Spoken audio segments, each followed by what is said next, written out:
to all of you. As we say in Tagalog, magandang araw. Can you say it? Magandang araw! Alright. By the way, I am Mika, or you can call me Mika, and I'll be your tour guide for today. Besides Mr. Jason, our coach captain, he is a licensed and professional driver for long years, and I'll assure you that he will take us to our destination safe and sound.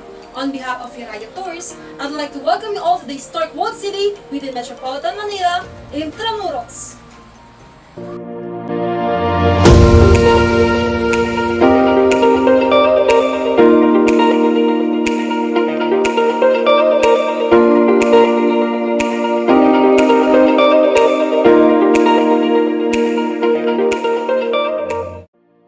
As we explore the beauty of the walled city, I'd like to take a minute to discuss some brief safety precautions. First, please do not leave anything unattended to avoid unexpected loss. Second, we may always follow the itinerary given to you and always stay with the group. And if you have any questions you want to clarify, please don't hesitate to call my attention.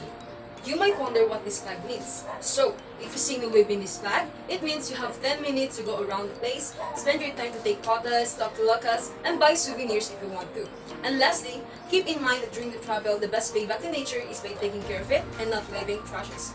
As the saying goes, take nothing but pictures, leave nothing but footprints, keep nothing but memories, and kill nothing but time. Weather update, it's currently 29 degrees Celsius with 4% chance of rain. So you should make sure that you drink enough water, and we also recommend you to wear your sunglasses and to use sunscreen to avoid sunburn.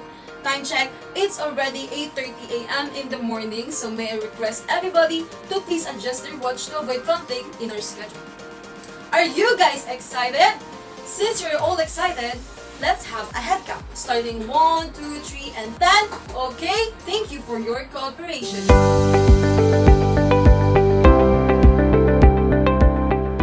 Before we go on our first destination, let me introduce you the history of Intramuros. Intramuros, nothing but for within these walls, is a 0.67 square kilometer historic walled center and the oldest district of Manila, the capital city of the Philippines. From the city's foundation in 1571 to the end of the Spanish rule in 1898, Intramuros was Manila. It was also known as Ciudad Murada because of its most famous feature. In the late 1980s, the government led a major restoration effort that reconstructed Intramuros to its present state. And now, let's experience the beauty of this fort through its ruins. Welcome to Plaza San Luis, where the cultural and commercial complex are located, represented the domestic lifestyle of a native principalia during the Spanish colonial period, Casa Manila. Casa Manila or Manila House was built in 1981. Casa Manila Museum chronicles the social history of Manila during the Spanish colonial era. This reproduction of a grand 19th century mansion, decorated and furnished in an authentic period of style. Friendly reminder before we go inside the museum, we are not allowed to take photos, and when we inside the museum, walk only on the carpeted area so you do not damage the wooden floors. Is that clear, my dear tourists? Yes! Alright, we can now proceed. Before we enter, we need to bang this Antillean door knocker in order to inform servants that there are incoming guests. On the ground floor level is a puerta principal or the main entry gate. It is made by heavy wood, which open into the zaguan, through which carruajes can proceed to the patio and deposit their passengers. The patio was a source of sunlight during the daylight and of cool air at night. It has fountains and granite pavements and would have been surrounded and overhung by fragrant flowering plants. Also on the ground floor level is the caballeriza. It is where the house owner's carriage would have been garaged. Carriages are the most important status symbol in the 19th century. The bigger carriage and the more horses needed to pull it, the higher social status is. And now we are here on the second floor. The second floor contains the despacho or oficina. It is also known main oficina. This is where conducted the business transactions of the owner of the house together with his clerks and accountants. And this is a bachelorette's room. The bed was made by the Chinese carver named Atay, famous in the 19th century. Atay bed is used to be the status symbol, and the other furniture include the baul, or the wooden chest in which money were kept, and butaka, a chair with long armrests.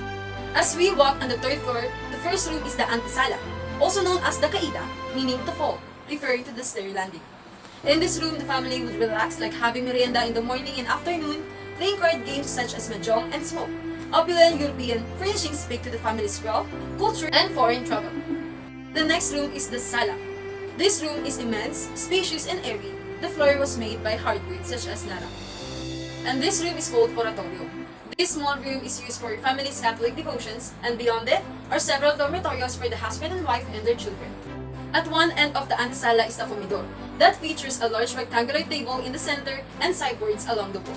Here may be seen the glassware, fruit stands, porcelain, silverware, and ceramic containers. And above is a pungka.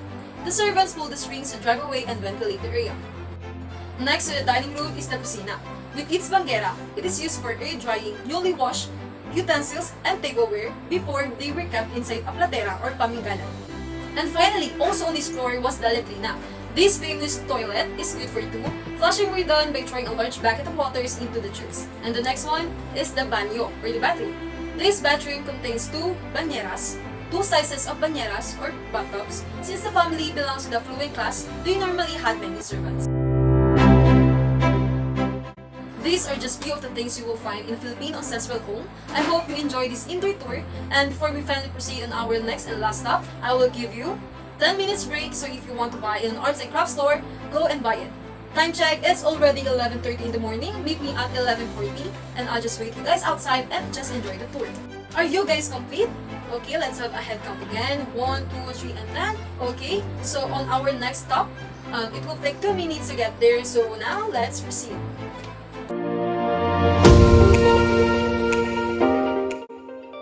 And now we are finally here in our last stop. Welcome, and let's discover the most treasured attractions here in Intramuros before it became an alfresco garden and the landmark that it is today, Baluarte de San Diego.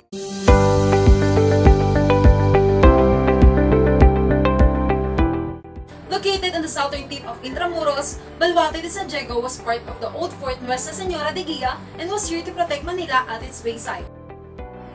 It all began with the Chinese pirate led by Limahong, raided then a wooden Spanish fort of Intramuros in 1574. The need for stronger defense became an urgent priority of the Spanish. According to Governor General Santiago de Vera, a stone fort with the watchtower would be the best purpose. He assigned a Jesuit priest named Antonio Cedeño to oversee the project because of his knowledge in military architecture. The stone fort was to be 3 tiers on circular walls, with the outer tier 28 feet high, 12 feet thick at the bottom, and 4 feet thick at the top. The fort was built from 1586 to 1587. However, the fort has one major flaw. Because the foundation was built on a sandy beach, it became unstable, and the tower was refortified several times. In 1593, the upper portion of the tower was demolished, leaving behind the lower segment, which was integrated into the new stone bulwark. It will be called Baluarte de San Diego, a shape like an ace of spades. The baluarte was completed between 1653 to 1663. The durability of the fortification was tested in 762 when Manila was invaded by the Great Britain during the 7 Years of War. It was restored and strengthened. However, the earthquake of 1863 damaged its structure, forcing the Spain to abandon it. The baluarte received further damage during the Battle of Manila in 1945.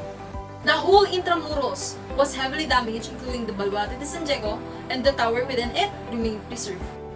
Until 1979, when Intramuros administration excavated and exposed it after being hidden for decades, and then it was restored in 1992.